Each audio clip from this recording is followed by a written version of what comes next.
El Señor nuestro Dios Todopoderoso, estimado hermano, te bendiga a esta hora. Saludos y bendiciones en Jesucristo de parte de este servidor Fernando Estrada, y asimismo a todos nuestros amigos que puedan tener la oportunidad de escuchar, ¿verdad?, acerca de esta lección, ¿verdad?, que vamos a grabar en esta hora. La segunda lección, ¿verdad?, de este tema que lo he titulado ¿qué sucede después de la muerte física? Es un tema intrigante, ¿verdad? Porque es un tema bien complejo, ¿verdad? El saber, hermanos, según la Biblia, que Dios nos ayude a darnos luz sobre este tema, ¿verdad? ¿Qué sucede después de la muerte física? Ese es el nombre del tema, estimados hermanos. Y voy a titular la lección número 2 porque veo que el material es abundante sobre este tema, hermano.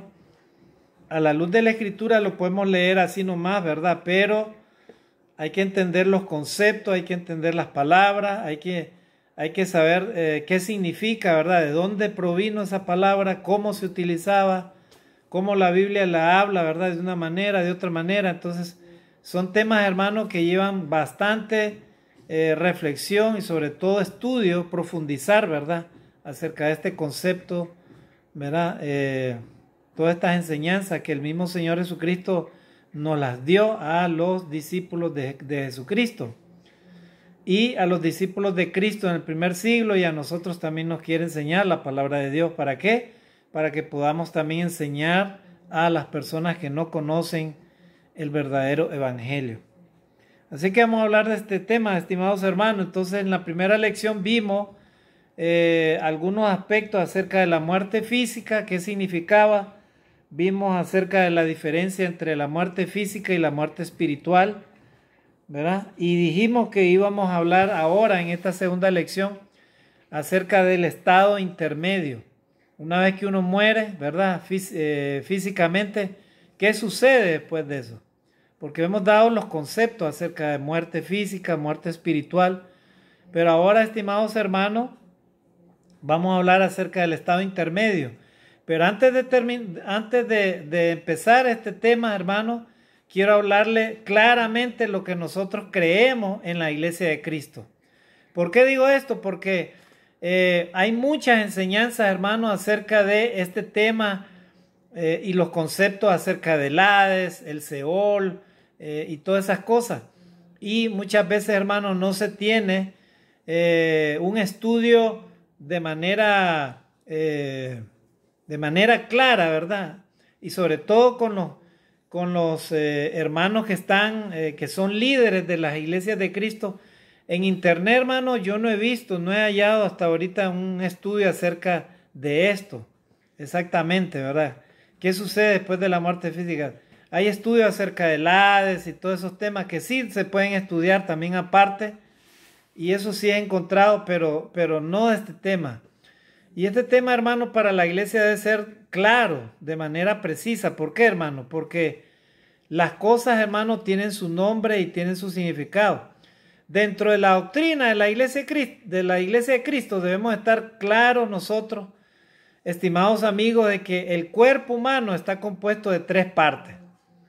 Cuerpo, mente y espíritu. Perdón, cuerpo, alma y espíritu. Esas son las 3 partes del ser humano.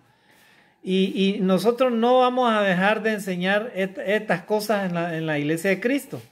Eso es lo que nosotros creemos, que el cuerpo del ser humano está compuesto de cuerpo, alma y espíritu. Así lo dice la Biblia y así lo deberíamos de enseñar, hermano, ¿verdad?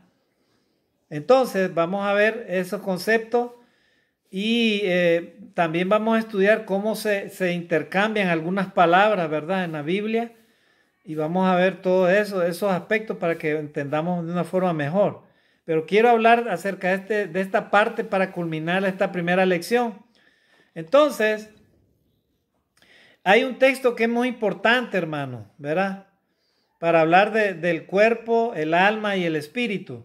Y lo encontramos en la carta del apóstol Pablo a la iglesia que estaba en Tesalónica, en el capítulo 5, versículo 23. Miren lo que dice la palabra de Dios y lo vamos a leer. Dice: Y el mismo Dios de paz os santifique por completo, y todo vuestro ser, espíritu, alma y cuerpo, sea guardado irreprensible para la venida de nuestro Señor Jesucristo. ¿Ya vieron? Ese texto nos habla claramente, según el apóstol Pablo, que la vida del ser humano está compuesta de cuerpo, alma y espíritu. ¿Por qué? Porque él dice que esas tres cosas debemos de guardarlas, santificarlas para el Señor, ¿verdad? Hasta la venida del Señor Jesucristo tenemos que guardar esas tres partes que Dios nos concedió: cuerpo, alma y espíritu. Ahora, ¿cómo entender lo que es cuerpo, hermano? Bueno, Eclesiastés 12:7, ya lo hemos leído, ¿verdad? Cuerpo y espíritu, ¿verdad? Ahí entendemos. Volverá entonces el polvo a la tierra como antes fue, y el espíritu volverá a Dios, que es quien lo dio. ¿Verdad? Ahí lo vamos a volver a leer. Dice, Eclesiastés 12:7, ahí habla acerca del cuerpo y el espíritu. Volverá entonces el polvo a la tierra como antes fue, y el espíritu volverá a Dios, que es quien lo dio. O sea, el cuerpo se separa del espíritu, ¿verdad? O sea, Dios quita prácticamente el aliento de vida, ¿verdad? A eso lo conocemos como espíritu. O sea, Dios nos da el espíritu, su espíritu de Él, ¿verdad? Porque fuimos hechos conforme a la imagen y la semejanza de Él. Nos da su espíritu, ¿para qué? Para que tengamos vida. Él sopló, dice la palabra de Dios, en su nariz el espíritu, ¿verdad? De vida. ¿Para qué? Para que tuviéramos vida. Entonces el cuerpo vuelve al polvo, ¿verdad? Que lo dio, o sea, de la tierra fuimos tomados, y el espíritu vuelve a Dios, quien lo dio, ¿verdad? Él fue el que lo dio, ¿verdad? Entonces, Jesús, en cierta ocasión, él utiliza el término alma, ¿verdad? Para hablar acerca de esta otra parte que era componente de la vida del hombre. Dice, porque ¿qué aprovechará al hombre si ganare todo el alma y perdiere porque ¿qué aprovechará al hombre si ganare todo el mundo y perdiere su alma? ¿O qué recompensa dará el hombre por su alma? Mateo 16:26. Entonces, alma prácticamente, hermano, alma y espíritu son distintos. O sea, son cosas diferentes, hermano, ¿verdad?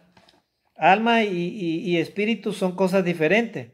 En este caso de que habla Jesús, porque ¿qué aprovechará el hombre si ganare todo el mundo y perdiere su alma? ¿O qué recompensa dará el hombre por su alma? Se refiere, hermano, a este texto de Mateo 16:26, ¿verdad? ¿Y qué es alma, hermano? Alma dice, según la palabra de Dios, ¿verdad? Dice que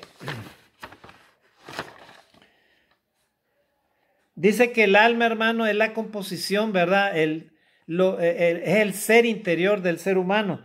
Es lo emocional, lo intelectual, lo más profundo de nuestro ser. Eso compone nuestra alma. O sea, el ser interno que vive dentro de nosotros, ¿verdad? El otro yo, se puede decir. O sea, por ejemplo, ustedes me ven el cuerpo físico, Fernando físico, ¿verdad? Pero mi alma, esa alma vive dentro de mí. Y esa alma que vive dentro de mí, el Señor la va a recibir, ¿verdad? Y Él sabe a dónde la va a poner, ¿verdad? Cuerpo, alma y espíritu. Espera recibir el Señor. Esas tres partes el Señor espera que la vivamos en santidad, o sea, que lo santifiquemos todo nuestro ser, todo nuestro cuerpo. Eso incluye, hermano, nuestra mente, nuestro corazón, nuestros pensamientos, nuestros deseos, ¿verdad? Nuestros órganos, por eso nuestro cuerpo también, ¿verdad? Nuestros ojos, nuestras manos, todo nuestro ser, dice la palabra de Dios, el Señor quiere que lo santifiquemos, porque todo ello le pertenece a Dios, ¿verdad? No podemos decir que somos hijos de Dios si no controlamos los ojos, si no controlamos las manos, si no controlamos la lengua, si no controlamos nuestro cuerpo, ¿verdad? No podemos decir que somos hijos de Dios si no cuidamos nuestra alma. No podemos decir que somos hijos de Dios si no cuidamos nuestro corazón. O sea, todo está incluido, hermano, en el ser del hombre, ¿verdad? Entonces, en este sentido, ¿verdad? Ese es el alma, ¿verdad? O sea, ¿qué ganamos? ¿Qué ganaría el hombre si ganara todo el mundo, todas las riquezas de este mundo y pierde su alma? ¿Qué ganaríamos? Porque el alma es algo que el hombre no puede destruir, ni nadie la puede destruir. Pero Dios sí puede destruir el alma. O sea, el alma, dice la palabra de Dios, es aquella parte inmaterial del hombre que le pertenece a Dios y que Dios sabe a dónde la va a poner esa alma, ¿verdad? Por ejemplo, habla de las almas perdidas. O sea, son aquellas personas que en vida no quisieron arrepentirse y murieron en el pecado. Esas son las almas perdidas, ¿verdad? Entonces, Dios quiere, hermanos, salvarnos integralmente. Cuerpo, alma y espíritu. Él quiere que nos salvemos, hermanos. Él quiere que santifiquemos todo ello. Por eso el texto dice, Tesalonicenses 5:23, y el mismo Dios de paz os santifique por completo, y todo nuestro ser, espíritu, alma y cuerpo, sea guardado irreprensible para la venida del Señor. Y entonces en Eclesiastés también hemos visto la diferencia entre el cuerpo y el espíritu. Volverá entonces el polvo a la tierra como antes fue, y el espíritu volverá a Dios, que es quien lo dio. ¿Verdad? También leímos ahorita Mateo 16:26. Porque ¿qué aprovechará el hombre si ganare todo el mundo y perdiere su alma? ¿O qué recompensa dará el hombre por su alma? Ninguna, ¿verdad? O sea, no se puede, o sea, no vale la pena porque lo material queda acá, pero tu salvación, tu vida, no solamente se limita a lo físico, también a lo espiritual. O sea, cuando morimos, nuestro ser, nuestra alma, ¿a dónde va a ir? Esa es la pregunta. Bueno, Dios quiere conservar esa alma para Él, ¿verdad? Él no quiere que esa alma se pierda. Muy bien, entonces, en conclusión, hermanos, ahora vamos a leer Hebreos 4:12. El alma y el espíritu son distintos, ¿verdad? Porque la palabra de Dios es viva y eficaz y más cortante que toda espada de dos filos, y penetra hasta partir el alma y el espíritu. ¿Ya vieron? Penetra hasta partir el alma y el espíritu. O sea que la palabra de Dios dice que puede conmover todo nuestro ser. Cuando habla de alma, el ser interno nuestro, ¿verdad? Y cuando habla de espíritu, lo que nos constituye a nosotros como hijos de Dios, como humanos, ¿verdad? Que somos. Nuestros sentimientos, nuestros pensamientos, todo nuestro ser, ¿verdad? Todo lo que es lo que Dios nos dio, ¿verdad? Porque Dios, vuelvo a repetir, nos dio el espíritu de Él, ¿verdad? Nos dio, ¿verdad? Vida. Entonces, hermanos, ahí vemos, ¿verdad? Entonces, como dice la palabra de Dios, ahí vemos que el espíritu y el alma son distintos. El espíritu y el alma son distintos, ¿verdad? En algunas partes de la Biblia, ¿verdad? Estos dos términos como que son utilizados para hablar de la misma cosa, espíritu y alma, ¿verdad? Pero en realidad son cosas distintas, hermanos, el espíritu y el alma, ¿verdad? Entonces, podemos decir entonces que el cuerpo significa la parte física o el aspecto físico, o sea, lo material del ser humano. Ese es el cuerpo, ¿verdad? Todo nuestro cuerpo, nuestros órganos, todos los huesos, todo eso forma nuestro cuerpo, ¿verdad? Del ser humano. O sea, lo que es material, la materia del ser humano. Ahora vamos a hablar de alma. Entonces, la alma sería lo emocional, lo intelectual, lo más profundo de nuestro ser.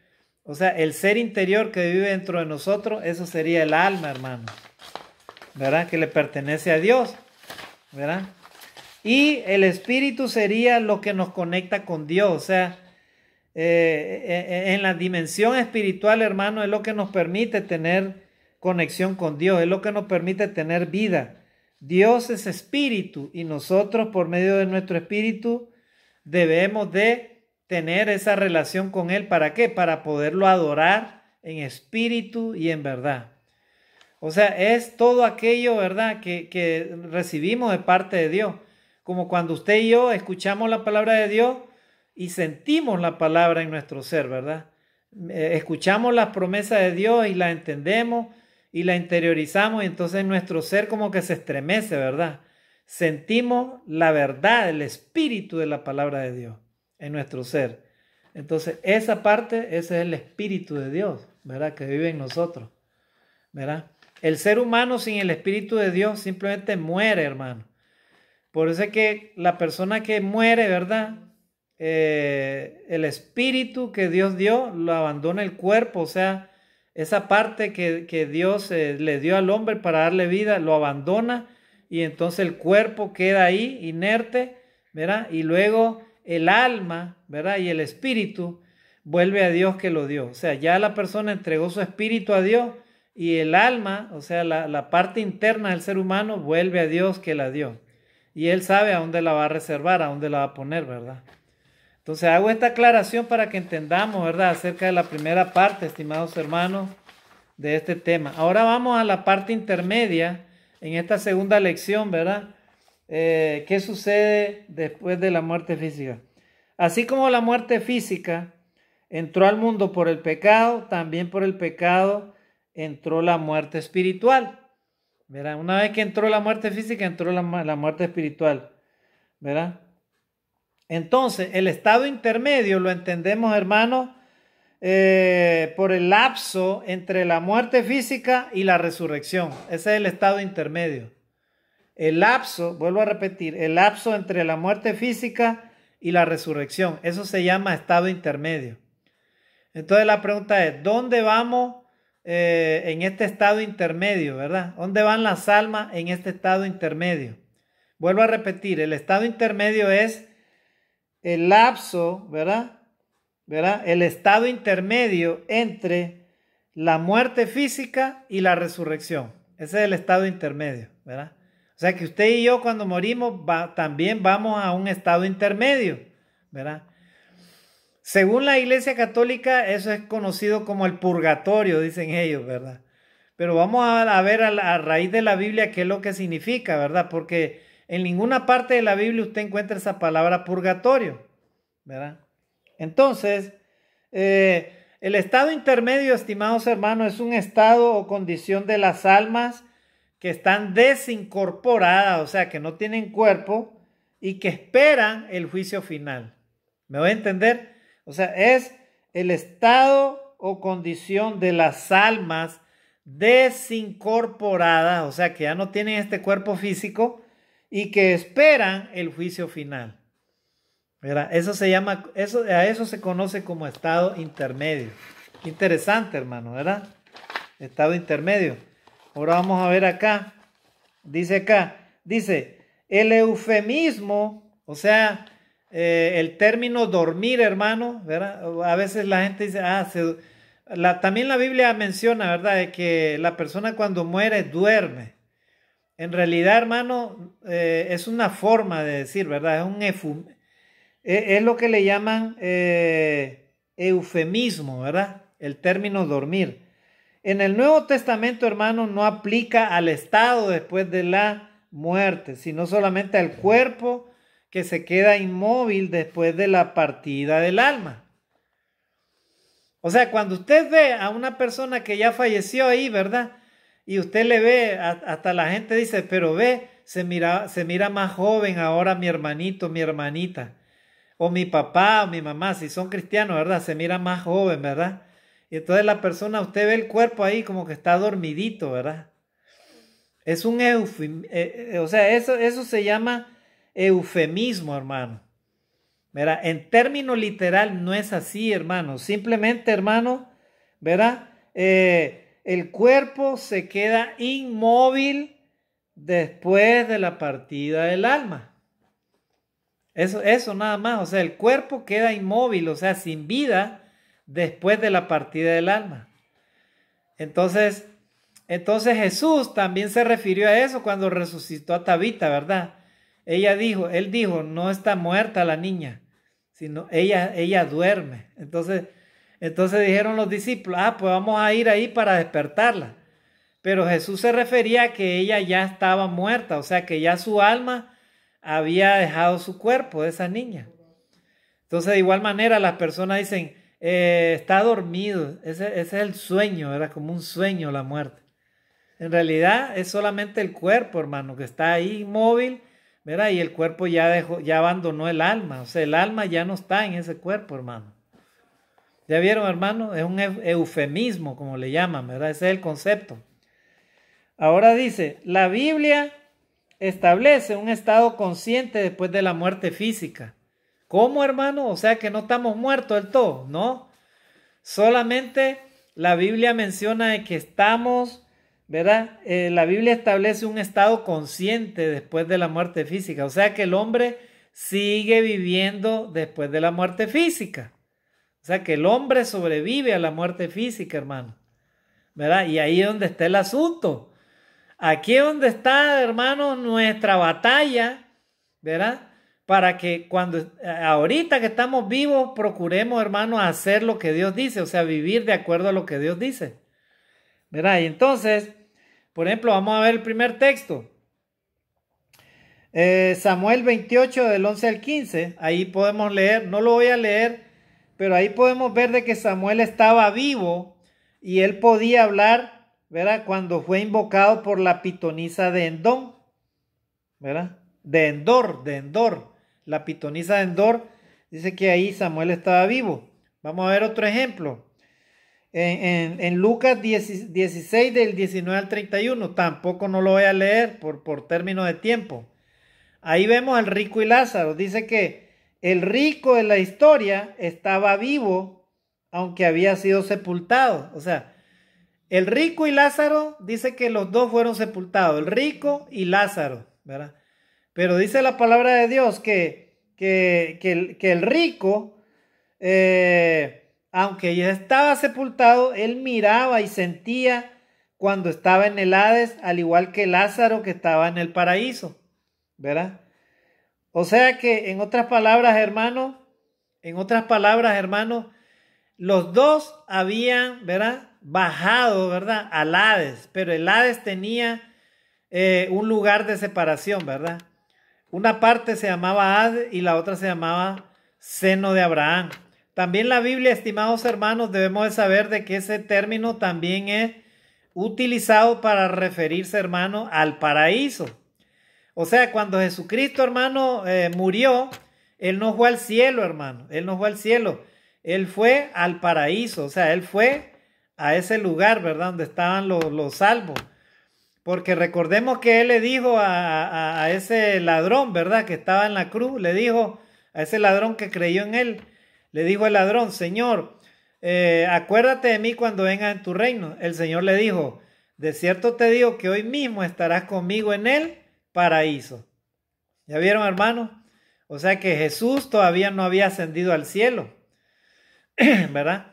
Cuando Él muere, ¿verdad? Su espíritu, su alma va, hermano, al paraíso, ¿verdad? Él no va al cielo, sino Él va al paraíso, ¿verdad? Y entonces, hermano, miren qué maravilloso esto.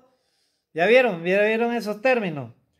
Otro ejemplo, las almas de los mártires debajo del altar del cielo clamaban a Dios. Así dice Apocalipsis 6:9, ¿verdad? Apocalipsis 6:9. Dice que las almas clamaban a Dios, dice, debajo del altar de Dios. O sea que estaban vivas. ¿Ya vieron, hermano? A ver, lo vamos a leer rápidamente, hermano. El tiempo se nos va.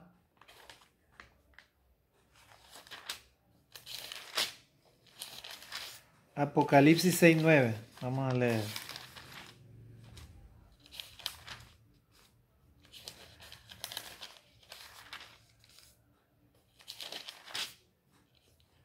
Apocalipsis 6:9. Dice, cuando abrió el quinto sello, vi bajo el altar las almas de los que habían sido muertos por causa de la palabra de Dios y por el testimonio que tenían. ¿Ya vieron? O sea, ahí las almas estaban vivas, hermanos.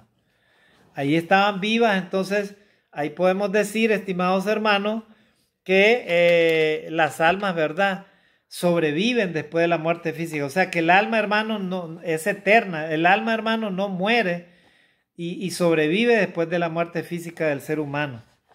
Ahora vamos a ver otro aspecto, hermano, acá. Entre los judíos existían varias interpretaciones, hermano, en cuanto a la condición de los muertos, ¿verdad? Por ejemplo, una de ellas decía, ¿verdad? Dice que morir era sencillamente perecer o dejar de existir. O sea, cuando alguien moría, simplemente perecía o dejaba de existir, ¿verdad? Otra concepción, dice, la muerte significaba reposo de toda actividad terrenal, ¿verdad?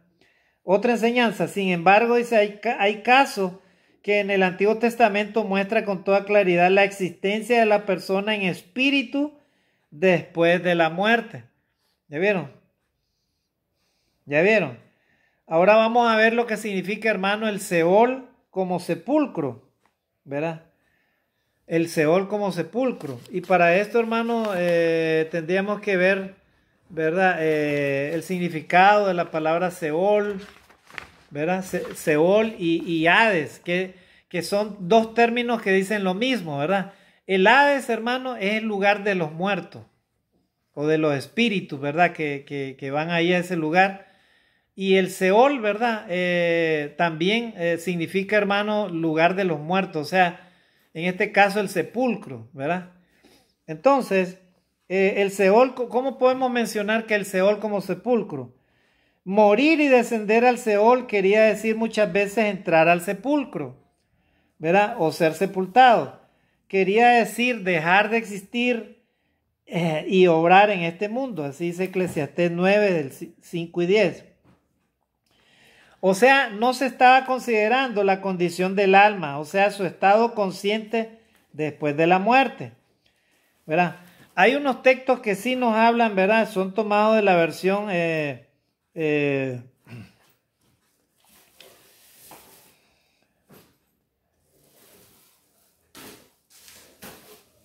bueno, hay algunas versiones, hermano, que hablan de estos términos, ¿verdad? Que son sepulcro por el Seol, 1 Samuel 2:6, Salmos 6:5 y Oseas 13:14. O sea, lo que estoy tratando de dar a entender, hermano, es que el Seol y el sepulcro, ¿verdad? Son utilizados en la Biblia para definir, ¿verdad? El lugar de los muertos, que significa lo mismo, ¿verdad? Sepultura lo llamaban como Seol también, ¿verdad? Por algo el salmista David decía, pues no dejará mi alma en el Seol. O sea, en otras palabras, él lo que estaba expresando era que él tenía esperanza o sea, de la resurrección. Él tenía esperanza. Por eso él decía, no dejará mi alma en el Seol. O sea, en el sepulcro no dejará mi alma. ¿Por qué? Porque él tenía esperanza o sea, de la resurrección. De igual manera, hermano, usted y yo como cristianos tenemos esperanza de resurrección. Ahora vamos a ver el Seol como castigo. Estoy hablando de las referencias de cómo se utilizan estos términos, ¿verdad? La primera es que el Seol se utiliza como el sepulcro y ahora vamos a ver esta otra, el Seol como un castigo. Dice, el Seol se presenta como un lugar de castigo exclusivamente para los impíos. ¿Ya vieron? Ser echado al Seol significaba recibir la sentencia de muerte. Así dice el Salmo 9:17, el Salmo 49:14 y el Salmo 55:15. ¿Ya vieron? Lo voy a leer, hermano, para que entendamos, ¿verdad? Este término, el Seol como castigo. Vamos a leer el Salmo 9:17, a ver qué dice la palabra de Dios ahí. Salmo 9:17.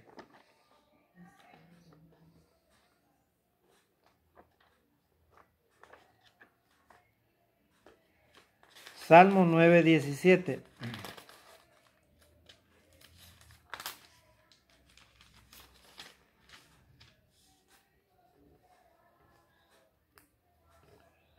Dice, los malos serán trasladados al Seol, toda la gente que se olvidan de Dios. ¿Ya vieron?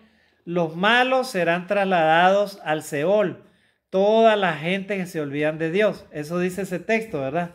O sea que ahí la palabra Seol es tomada como un castigo, ¿verdad? Como un castigo para los desobedientes. Ahora vamos a leer el Seol como castigo en el Salmo 49:14.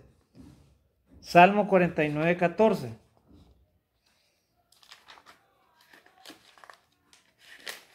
Salmo 49:14.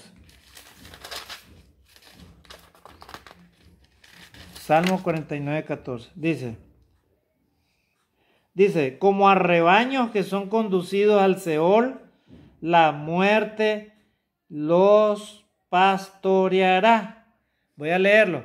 Como a rebaños que son conducidos al Seol, la muerte los pastoreará. O sea, está hablando ahí David acerca de los que hacen el mal, acerca de aquellos que son rebeldes, ¿verdad? A la palabra de Dios, aquellos que no permanecen en honra delante de Dios, ¿verdad? Y que son engañados por el mal. Como a rebaños que son conducidos al Seol, la muerte los pastoreará. ¿Ya vieron? Entonces ahí el término Seol es utilizado como castigo. ¿Ya vieron que es importante que usted y yo manejemos los contextos de estas palabras y la forma como se utiliza para que no hagamos una mala interpretación, hermano, a la hora de defender la doctrina del Señor? Ahora vamos a ver el Seol, hermano, como un abismo. Verá el Seol como un abismo. Miren lo que dice acá la palabra de Dios. Dice, el Seol como abismo presenta una condición desoladora para el ser humano. ¿Verdad? El Seol como un abismo presenta una condición desoladora para el ser humano, para el hombre. Dice, al que cae a la profundidad del abismo, solamente le espera angustia, pena, dolor y sufrimiento. Así dice el Salmo 86:13. Miren, hermano, el Salmo 86:13, miren lo que dice acá. O sea que ahí utiliza el término Seol como un sufrimiento, hermano. Miren, hermano, y en esto tenemos que meditar, ¿verdad? Tenemos que tener mucho, pedirle a Dios que nos libre, ¿verdad? Nos libre de la muerte física, de la muerte espiritual y la muerte eterna, ¿verdad? 86, y para eso debemos de obedecer a Dios. 86:13 dice, porque tu misericordia es grande para conmigo y has librado mi alma de las profundidades del Seol. ¿Ya vieron? Porque tu misericordia porque tu misericordia es grande para conmigo y has librado mi alma de las profundidades del Seol. Así dice la palabra de Dios acá, ¿verdad?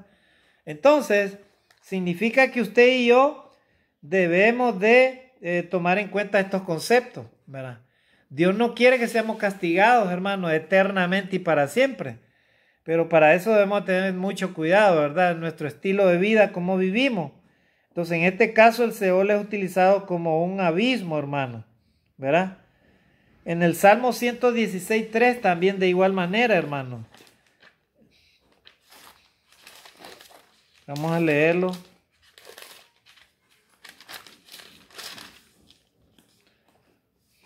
(116:3) dice, me rodearon ligaduras de muerte, me encontraron las angustias del Seol. ¿Ya vieron? Las angustias del Seol, o sea, está hablando, hermano, del Seol como un castigo, hermano, como un castigo, ¿verdad? Como un castigo, el Seol como un castigo, ¿verdad? Ahora vamos a ver, hermano, el término Seol, cómo se utiliza en la Biblia. También se utiliza como un abismo, dice la palabra de Dios, ¿verdad? Como un abismo se utiliza, hermanos. Entonces, ahí vamos a ver, como un abismo, dice, el Seol como un abismo presenta una condición desoladora para el hombre. El que cae a la profundidad del abismo le espera angustia, dolor, pena y sufrimiento. Ya lo leímos. Leímos todos esos textos del Salmo 86:13 y el 116:3. También Jonás 2:2, ¿verdad? Habla de eso, ¿verdad? No lo voy a leer, hermano, por falta de tiempo.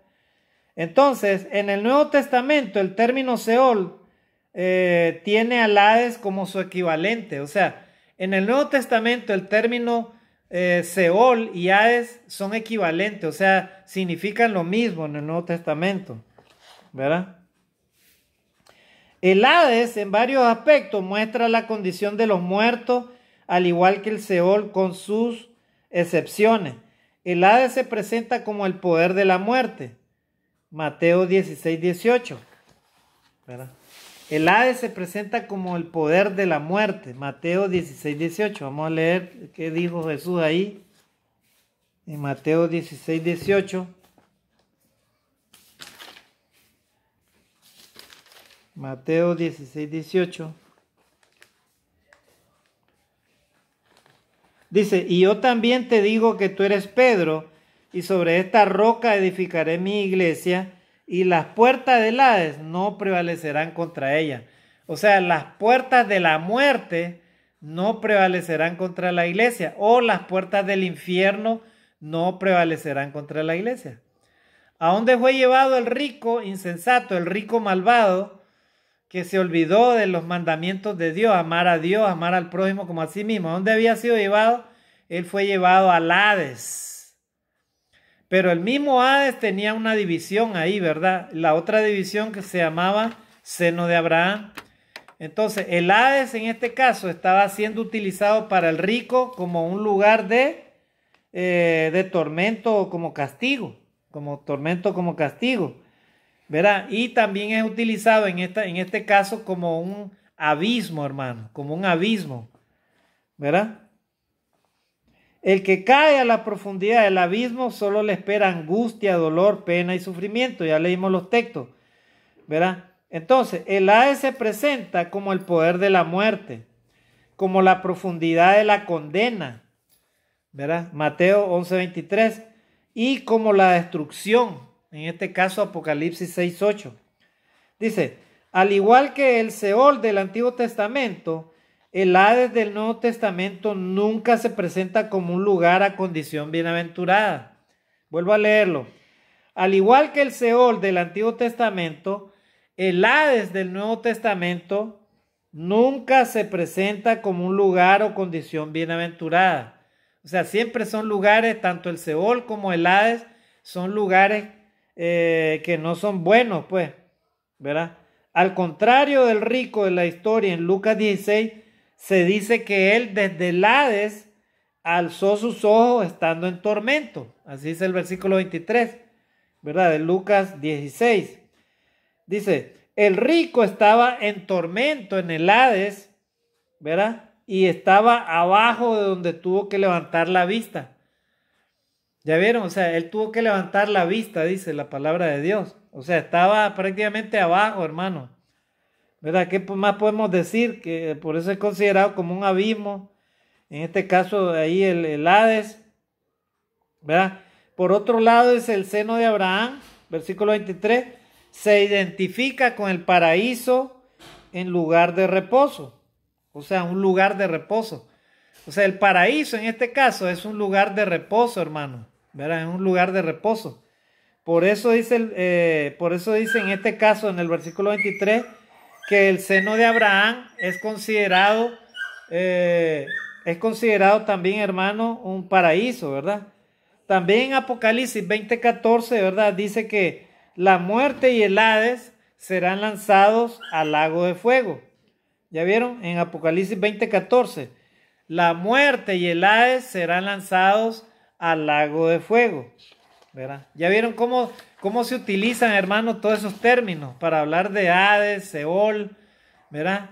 Y tenemos que irlos entendiendo, hermano, poco a poco, ¿verdad? Lo que significan. En cuanto a lo que dijo Pedro de la resurrección de Cristo, es importante leer en la versión de la Biblia el texto de Hechos 2:27. El texto se refiere a la corrupción del cuerpo en el sepulcro.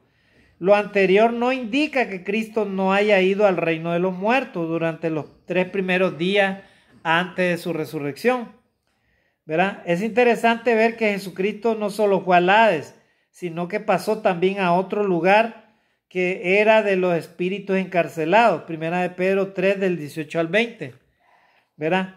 Y probablemente los espíritus encarcelados ya han sido liberados. Efesios 4, 8 y 9. Miren que Jesucristo cuando él muere, hermano, él va al Hades, ¿verdad?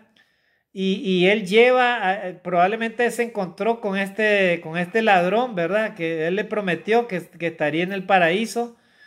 Pero también él fue, hermano, al lugar donde estaban, dice, espíritus encarcelados, dice. Y él los liberó a esos espíritus, dice, para que salieran de ese lugar, hermano. Miren. Pero eso solo Jesucristo lo pudo hacer, hermano, ¿verdad? Ninguno de nosotros lo puede hacer eso, hermano. Solamente Jesucristo lo pudo hacer, ¿verdad? ¿verdad? Entonces, otro lugar a donde fue Cristo de visita se denomina paraíso. En Lucas 23:43 Jesús le dijo al ladrón el mismo día de su muerte, que ambos estarían en el paraíso. Pero este paraíso debe distinguirse del cielo donde esté el Padre, pues Jesús al resucitar declaró a María que aún no había subido al Padre. Juan 20:17. Ya vieron, es lo que yo les dije anteriormente. Cuando Jesús muere, ¿verdad? Él no va al cielo, hermano. Él va al paraíso o al seno de Abraham, ¿verdad? Él llevó, ahí se encontró con ese ladrón, ¿verdad? A quien le había prometido. Y luego dice la palabra de Dios, inclusive antes de resucitar, él fue a un lugar donde habían espíritus encarcelados, dice, y él les predicó ahí. Y esos espíritus fueron liberados. Miren, hermanos, eso es algo maravilloso. Por eso es que alguien decía, ¿verdad? Inclusive hay estudios donde se afirma de que el Hades, hermano, tiene suficiente espacio, o sea, para seguir recibiendo gente. Miren, hermano. Entonces, pero hay que entender, hermano, las implicaciones de todo esto, ¿verdad?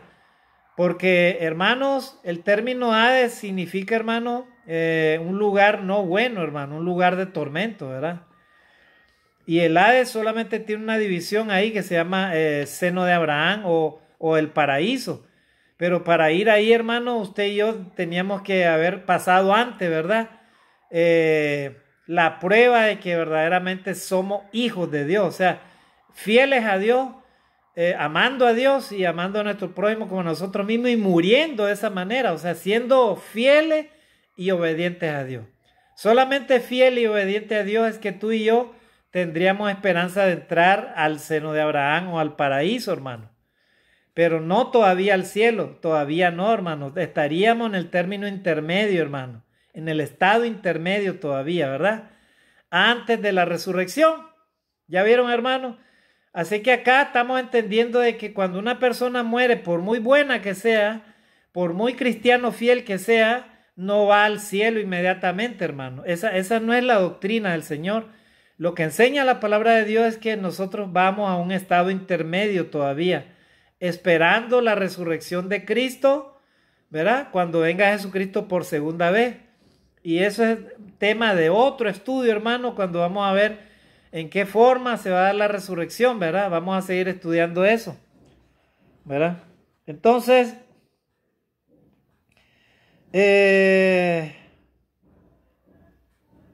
muy bien, ahora vamos a hablar, ahí dice personajes bíblicos que conocían el paraíso, ¿verdad? Un personaje bíblico que conocía el paraíso era el apóstol Pablo, por ejemplo. Miren lo que dice acá. Dice, Pablo había estado de visita en el paraíso en 2 Corintios 12:14. El apóstol no esperaba ir ahí después de su muerte. Miren, dice, declaró explícitamente que su deseo era partir y estar con Cristo, como dice la palabra de Dios en Filipenses 1:23. Lo mismo él expresó en 2 Corintios 5:8. Y vamos a leerlo, hermano, rápidamente. Miren, o sea, Pablo fue llevado, dice, no sé, él mismo relata, ¿verdad? Que si en el cuerpo no lo sé, pero dice que en ese lugar él escuchó palabras inefables, dice la palabra de Dios. Pero Pablo, hermano, no quería estar ahí. O sea, Pablo lo que quería era partir con Cristo. O sea, él se quería ir directamente con Cristo. Gloria a Dios, hermano. Miren, qué maravilloso esto, ¿verdad? O sea, él estaba completamente entregado en cuerpo, en alma y en espíritu al Señor. Por eso él quería partir con él, hermano. ¿Verdad? Y eso es lo que todo cristiano que ama a Dios, que ama al Señor Jesucristo debe de anhelar, hermano. Debe de anhelar. Vamos a leer ese texto entonces, ¿verdad? Cuando Pablo habla de eso. Entonces, a ver, hermano, leamos 2 de Corintios 12:4. Ahí vamos a ir terminando, hermano. 2 de Corintios 12:4. A ver.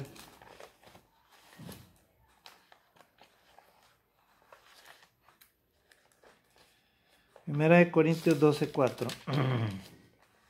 Dice,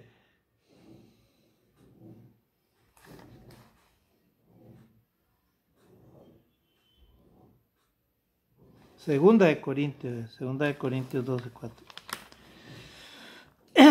Segunda de Corintios 12:4. Dice, el versículo 3, para que lo entendamos el contexto. Pablo escribió, dice, y conozco al tal hombre, si en el cuerpo o fuera del cuerpo, no lo sé, Dios lo sabe, que fue arrebatado al paraíso, donde oyó palabra inefable que no le es dado al hombre expresar. O sea, ahí está hablando Pablo de que él mismo había ido al paraíso, dice, y ahí se le había dado palabra inefable, ¿verdad? Pero el deseo de Pablo, hermanos, no era simplemente ir al paraíso, el deseo de él era estar con el Señor. Miren, hermanos, miren cómo Pablo creía fielmente, hermano, en la vida eterna, creía en la salvación, hermano, de las almas de los hombres. Él creía en Jesucristo, él estaba firmemente convencido de que Cristo iba a ascender a los cielos, hermano, y él quería estar con él en el cielo. Miren, hermano, él ni siquiera quería estar ahí en el paraíso. Miren, hermano, y él ya había ido ahí, y él había escuchado palabras, dice, inefables, que ningún hombre se le podía, dice, las había escuchado, ¿verdad? Y él las había escuchado, hermano, pero él no quería estar ahí, él quería estar con Cristo, hermano. Miren qué hermoso esto, hermano, qué interesante. El apóstol no esperaba ir ahí después de la muerte, ¿verdad? Él mismo declaró su deseo, que era partir y estar con Cristo. Filipenses 1:23. Filipenses 1:23, miren, hermano. Ahora vamos a leer Filipenses 1:23. Filipenses 1:23. Filipenses 1:23 dice, porque ambas cosas estoy puesto en estrecho, teniendo deseo de partir y estar con Cristo, lo cual es muchísimo mejor. Gloria a Dios, hermanos, miren. ¿Ya vieron? Acá cuando Pablo escribe estas palabras, ya Jesucristo había resucitado y él ya había ascendido a los cielos. Entonces él dice, yo quiero estar con Cristo en el cielo. O sea, él no quería estar ni siquiera en el paraíso. Gloria a Dios, hermano. Qué profundidad, qué entrega de corazón el del apóstol Pablo, hermano, estimados hermanos en Cristo. Eso es lo que todo cristiano debe anhelar, hermano, entrar al cielo con Jesucristo, hermano. Pero miren, lastimosamente, hermano, hay cristianos que ni siquiera aspiran, ni siquiera llegar al paraíso, hermano. Miren, muchos cristianos ahorita en el mundo entero, hermano, han caído de la gracia de Dios. Y si tu caso es este, hermano, si tú no tienes comunión con Dios, si estás en muerte espiritual, si has dejado de amar a Dios, ponte a cuentas con Dios, hermano. Yo te aconsejo en el nombre de Jesucristo, vuelve a Cristo, hermano, levántate y ponte a cuentas con Dios ahora, ¿verdad? Y si tú, amigo, todavía vives en el pecado y no te has arrepentido, de igual manera yo te aconsejo, acércate a Cristo para que encuentres el perdón de pecado y puedas tener solución, hermano, amigo, en el día del juicio, porque el día del juicio todos vamos a rendir cuenta. Y si no morimos con Cristo, hermano, estamos perdidos. Simplemente tu alma va a ir a un lugar de tormento, a un lugar de perdición. Y después que venga Jesucristo va a resucitar, pero no para entrar al cielo, va a resucitar para ir al lago de fuego, o sea, al infierno, hermano, amigo. ¿Ya vieron? Entonces, así es sencillo, hermano. O crees o no crees en la palabra de Dios. O eres fiel o no eres fiel. Tú decides. Cada uno de nosotros decidimos, pero la salvación es individual y Dios no quiere que nos perdamos. Por eso Dios envió a Jesucristo para que todos, hermanos, alcancemos las promesas del Señor, ¿verdad? Para que alcancemos las promesas del Señor, ¿verdad? Entonces, ya vieron, hermanos, es indudable que Jesucristo se encuentra ahora en el cielo y no en el paraíso. Marcos 16:19, Hechos 2, 33 y 34, Hebreos 8:1 y Hebreos 12:26. Esteban, cuando estaba muriendo, pidió a Jesús que recibiera su espíritu. Ya le había visto en el cielo a la diestra de Dios. Hechos 7:55, 56, 59. ¿Ya vieron? Amados hermanos en Cristo, terminamos acá esta segunda lección. Vamos a tener que hacer la tercera lección, ¿verdad? Para seguir hablando de este tema. Y ahí sí, ya en la próxima lección les prometo hablar acerca de la resurrección, hermano. Que Dios les bendiga, saludos y bendiciones y mis mejores deseos para cada uno de ustedes. Dios me los guarde, bendiciones. Amén.